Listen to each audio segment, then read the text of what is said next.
las características dónde están, qué sustancias tienen los músculos listos. Pero hay algunas características que sí son propias del músculo liso. Y tal vez vale la pena empezar por lo que no tiene el músculo liso. Desde luego que no tiene estrías, eso está claro, pero si quieren lo agregamos acá. No tiene estrías, eso es lo más obvio. Pero también debemos reconocer, no tiene túbulos T. Ya, no tiene túbulos T. Ya vamos a ver que él tiene, por supuesto, un equivalente. Tampoco tiene, no tiene líneas Z. Tampoco tiene. Y tampoco tiene el complejo de troponina. Estas son características propias. No tiene eso. No tiene eso. Ni estrías, ni túbulos T, ni línea Z, ni tampoco tiene el complejo de troponina. Sí está claro que eso es que no tiene. Pero obviamente tiene actores equivalentes. En cuanto a los túbulos T, lo que tiene son unas estructuras que creo que ya las habíamos mencionado, que se llaman caviolas. Ese es el equivalente al túbulo T, el que consiste en las tales caviolas en una serie de vesículas que están pegadas a la membrana. Esto es lo que hace la diferencia. En el fondo, el túbulo T ya dijimos que es un rolito que hace un conducto. Las caviolas, que son una serie de vesículas que van a transportar estas vesículas, calcio. ¿Y a dónde lo van a llevar? Pues al retículo sarcoplasma. O sea, van a ir haciendo la misma función. ¿Sí estamos claros en esto? Vamos bien. Dijimos que no tiene línea Z, pero el equivalente de la línea Z se llaman cuerpos densos. Eso es una estructura mucho más coloreada. Por eso es que se le llama o densamente teñida. Se llaman cuerpos densos. Ocupan el lugar donde debiera estar la línea Z, es donde nosotros tenemos estos cuerpos densos. Si ustedes quieren, lo decimos de otra manera, la fibra muscular lisa no tiene sarcómeros. Si no tiene línea Z, no tiene sarcómeros. A cambio de no tener esa línea Z, es que tenemos esto que se llama cuerpos densos. En el fondo es lo mismo. ¿Y por qué decimos lo mismo? Pongamos que aquí tenemos un cuerpo denso y aquí tenemos otro. Esto está siempre localizado entre las dos proteínas, ¿no? La actina y la miosina, ¿sí está muy claro? Estos son los cuerpos densos. ¿Pero por qué decimos que es lo mismo? Porque aquí, uniendo a los cuerpos densos, están los ya bien conocidos, los filamentos intermedios. Ya sabemos, la desmina, ¿qué más? La pigmentina, es cierto, esos son los filamentos intermedios que son los que mantienen la estructura. ¿A quién está sosteniendo los filamentos intermedios? Pues a los cuerpos densos. ¿Sí? Está claro que la estructura general se mantiene, solo que aquí hubo algún pequeño cambio. ¿De acuerdo? La línea Z no se ve, pero lo que vemos a diferencia son lo que llamamos cuerpos densos. El hecho de no tener el complejo de troponina lo que nos indica es de que va a ser un poco más fácil que la actina se deslice sobre la miosina. Si ustedes recuerdan, el complejo de troponina y la tropomiosina mantenían agarradas a la actina. ¿Sí se acuerdan? Cuando le caen los iones de calcio encima, se hacían para acá y entonces la actina se junta con la miosina. ¿Sí recuerdan eso? Sí. Bueno, entonces, si nos falta una de esas, pues evidentemente va a ser un poco más fácil que se junten las dos. Eso no quiere decir que porque no tiene una está pegada con la otra, no, pero va a ser mucho más fácil. No es lo mismo quitar a dos de encima que solo quitar a una. Sí, está claro el asunto. Sin embargo, la contracción en sí, la contracción en nosotros, a todas variedades de músculo, la teníamos muy clara. En cuanto caen los iones de calcio, la troponina y la troponosina soltaban la actina y se juntaban. Eso va para el músculo esquelético y para el músculo cardíaco. Ahí no hay ningún problema. Aquí hay un paso más. Los iones de calcio que caen entre las dos fibras se tienen que unir con una proteína fijadora de calcio, que se llama calmodulina. Esta es una proteína fijadora de calcio. ¿Sí estamos claros? La calmodulina. Esta calmodulina agarra a los iones de calcio. Y una vez se juntaron, activan a una enzima que se llama sinasa de cadena ligera de miosina. Esta, ¿qué es lo que va a hacer esta tal sinasa de cadena ligera de miosina? Fosforila a la miosina y entonces se da la contracción.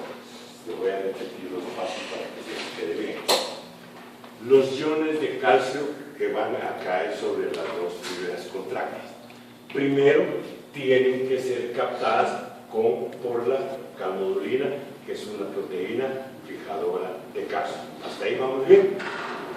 Esta, ya con el calcio agarrado, activa a esta enzima, la sinasa de cadena ligera de miosina.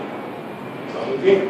Y esta, ¿qué hace? Le presta el fósforo o fosforila a la miosina y entonces es donde se da la contracción. O sea, a diferencia de las otras dos variedades de músculo, aquí hay un paso más.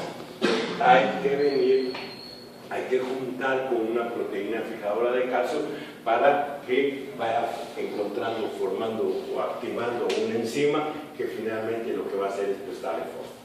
¿Para qué? Para que tengamos la posibilidad de la contracción. ¿Sí está claro? ¿Entendieron esto o no? Sí, estamos bien en este aspecto. Ese es un poco diferente. Además de las características de lo que no tiene, y lo que tiene a cambio tiene estas otras cosas. El músculo liso es igual que cualquier fibra de músculo, es una totalmente diferenciada. Si uno pierde la fibra del músculo liso, ¿cómo la repongo?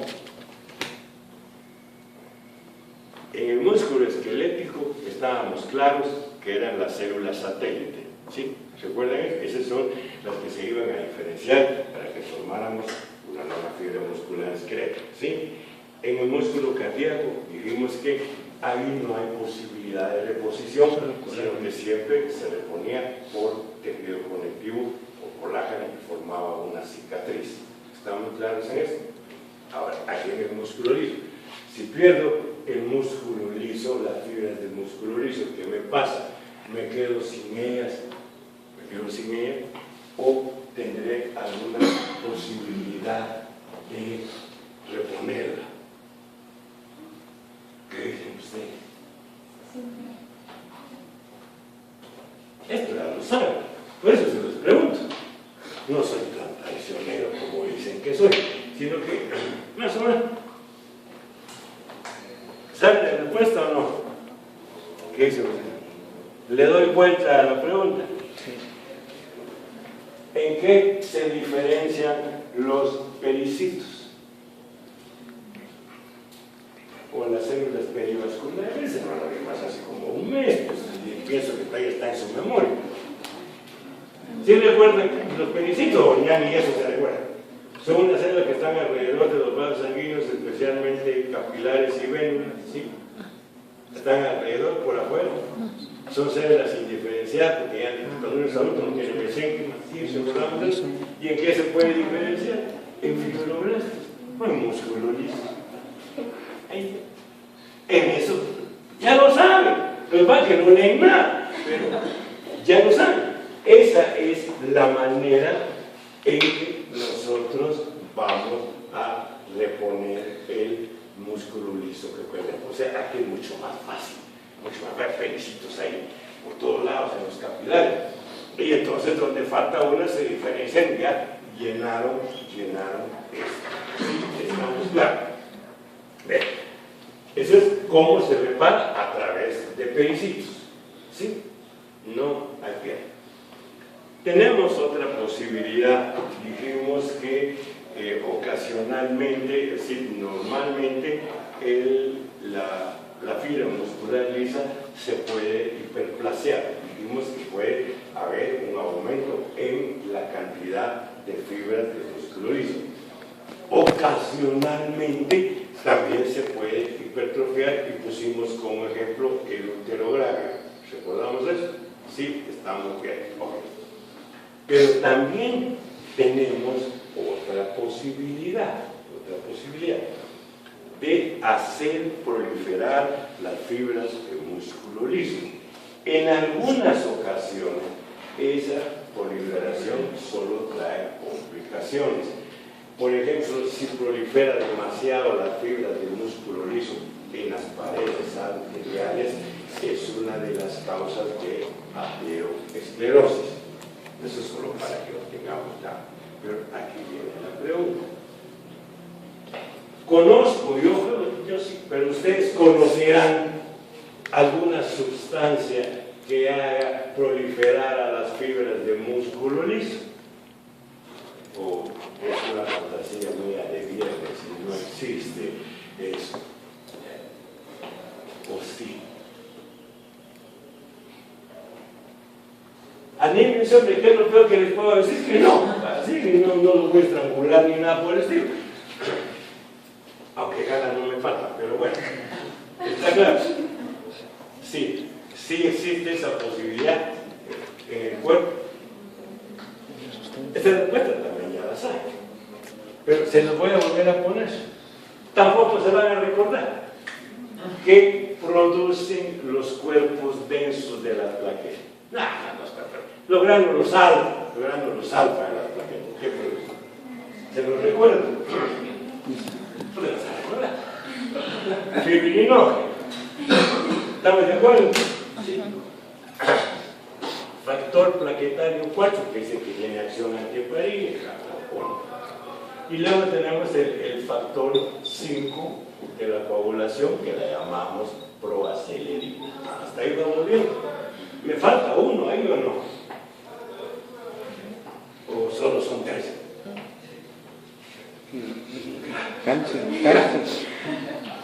Factor de crecimiento derivado de plaquetas. ¿Sí estamos de acuerdo en eso? ¿Qué es la otra cosa que produce? El factor de crecimiento derivado de plaquetas. ¿Sí? ¿Y qué es? ¿Sobre quién actúa el factor de crecimiento derivado de plaquetas? Sobre los fibroblastos y el músculo liso. Eso ya se los dije 1000 veces. Esta es una posibilidad que tenemos. En los casos de ateroesclerosis, donde se detiene una o dos plaquetas, es suficiente para que liberen el contenido de esto y hagan proliferar las fibras del músculo liso. ¿Sí?